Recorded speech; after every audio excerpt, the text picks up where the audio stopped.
Even the wisest king, like Solomon, can have problems. Despite his greatness and intelligence, Solomon had a weakness that almost destroyed his reign. In this video, we will explore Solomon's life as described in the Bible, from his rise to power until his final days.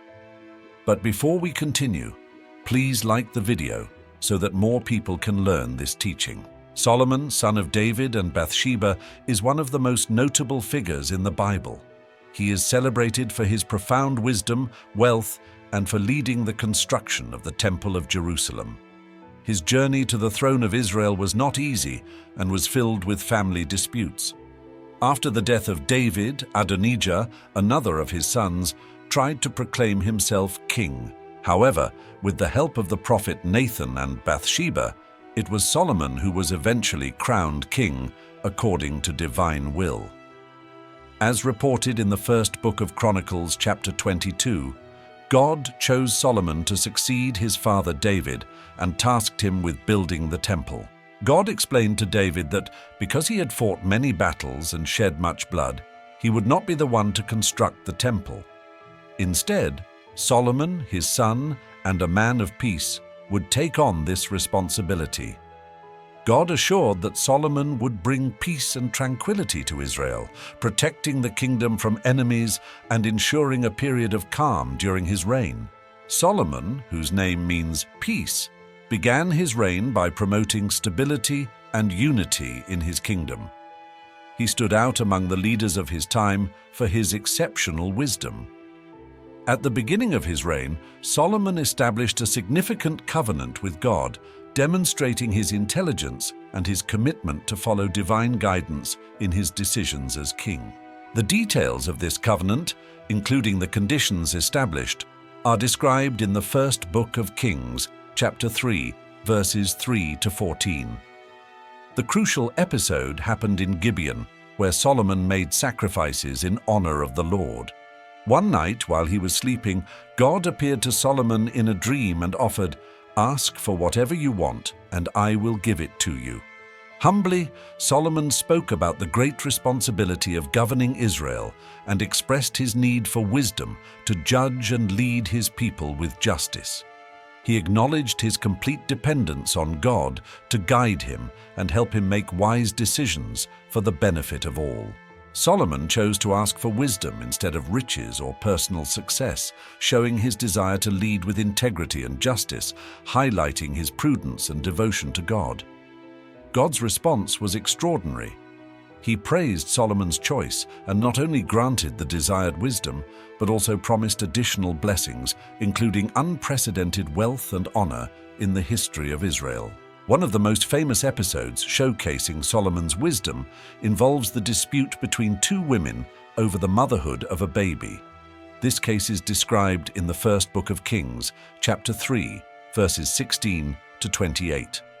The two women lived in the same house and gave birth around the same time. Unfortunately, one of the babies died, causing a conflict as both women claimed to be the mother of the living baby. Unable to reach an agreement, they went to King Solomon for a resolution. Faced with this dilemma, Solomon did not make a hasty decision. Instead, he proposed an unexpected solution. He suggested dividing the baby in half, giving each woman one half. The way the women reacted to Solomon's proposal revealed the true mother. When Solomon suggested dividing the baby, the biological mother, driven by love, begged him not to harm the baby and offered to give the baby to the other woman, preferring to lose her child rather than see him killed.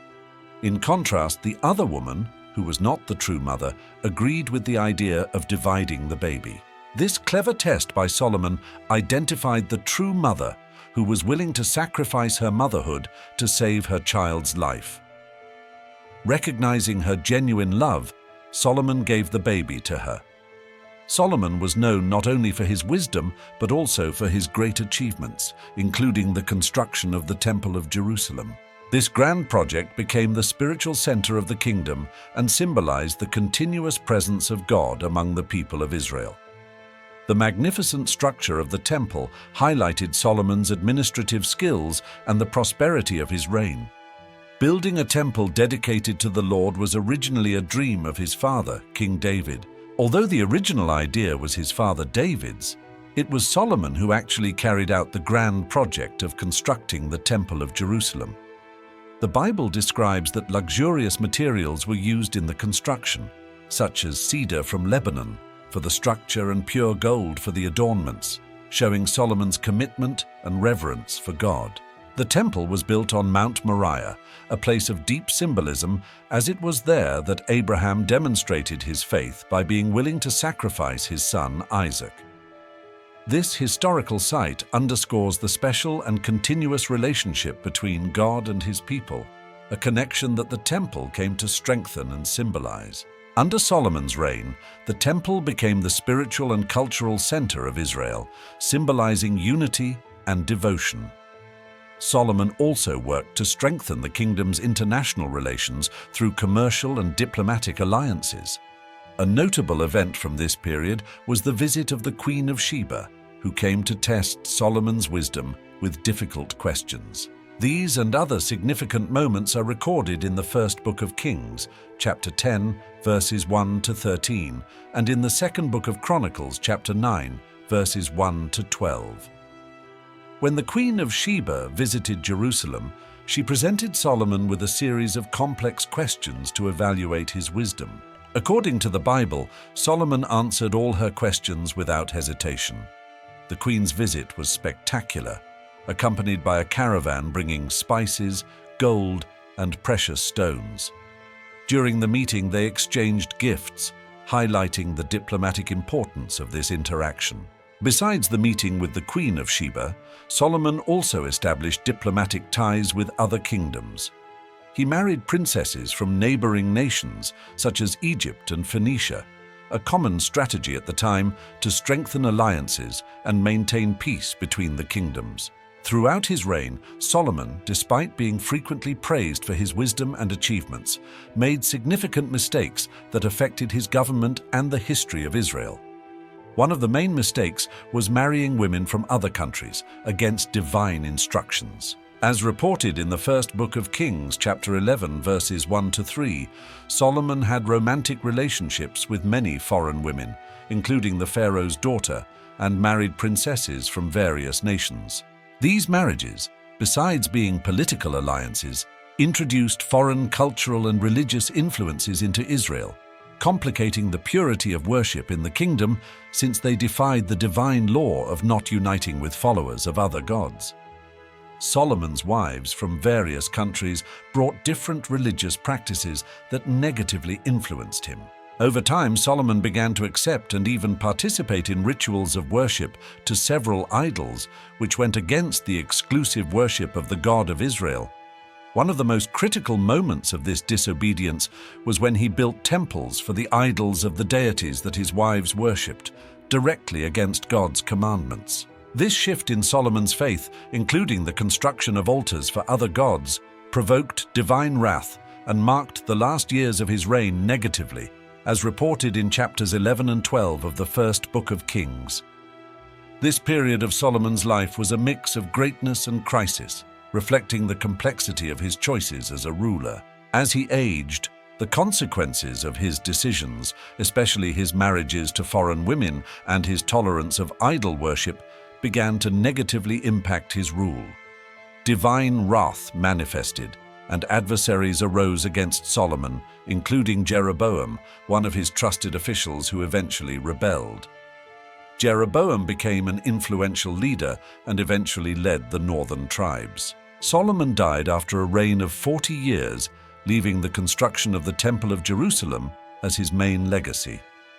The specific cause of Solomon's death is not detailed in the Bible, adding an element of mystery to his story.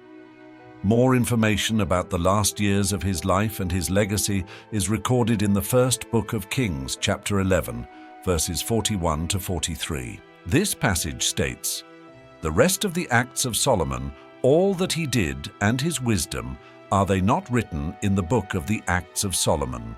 Solomon reigned in Jerusalem over all Israel for 40 years. After his death, Solomon was buried in the city of David, his father, a place of great honor reflecting the importance he held in life. After the death of Solomon, his son Rehoboam assumed the throne, maintaining the dynastic lineage that Solomon had established. This event not only marked the end of Solomon's reign, but also the transition to a new generation of leadership in Israel. However, the transition of power was not smooth and resulted in the division of the kingdom into two parts: the northern kingdom and the southern kingdom. Jeroboam led the northern kingdom, which included the majority of the Israelite tribes, while Rehoboam governed the southern kingdom, mainly composed of the tribes of Judah and Benjamin. This division was the result of a series of political and social challenges that emerged during the last years of Solomon's reign, exacerbated by his own decisions.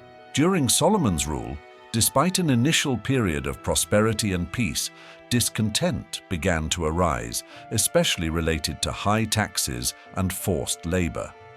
These problems, along with the influence of foreign religious practices brought by Solomon's multiple marriages, laid the groundwork for future conflicts that Rehoboam would face. When Rehoboam took the throne, his inexperience and possibly his disregard for the concerns of the northern tribes contributed to the creation of a new kingdom led by Jeroboam.